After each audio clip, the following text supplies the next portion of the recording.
Tuloy po tayo sa balitaan sa News at 1. Tiniyak ngayon ng pamahalaan ng proteksyon ng sambayanan laban sa mga karasang inihahasik ng New People's Army. Ito ay sa pamamagitan ng patuloy na pakikipagtulungan ng iba't ibang ahensya ng gobyerno sa hukbong sandatahan ng Pilipinas. May report si Julius Disambrun.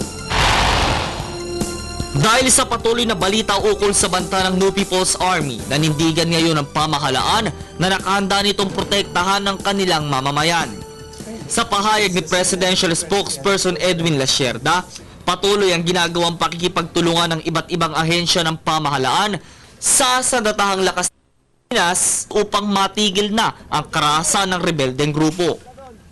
Ani Lasierda, isang chati-chati bang-bang umano ang ginagawang estilo ng naturang grupo o ang kasabay ng pakikipag-usap ng ating gobyerno ay ang patuloy pa ring pag-atake nito. Samantala, kinilala na ang 5 sundalong namatay sa nangyaring inkwentro sa pagitan ng militar at rebelding NPA sa Sitio Omas, Barangay Kamindangan, Sipalay City, Negros Occidental.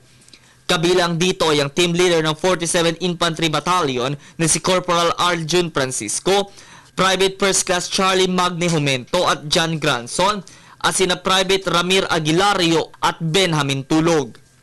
May dalawa namang naitalang sugatan sa nasabing insidente na kinabibilangan na Jovimar Lateza at Romel Agustino.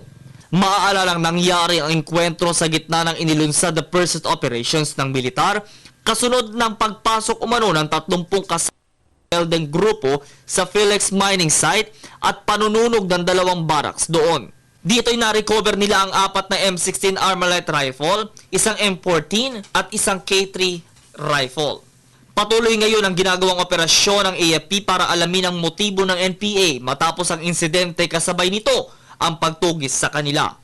At upang tuluyan ang matapos ang masamang gawain ng grupo, hinikayat ng sambayanan na patuloy na makipagtulungan sa ating pamahalaan. Para sa Telebisyon ng Bayan, Julius Disamburon.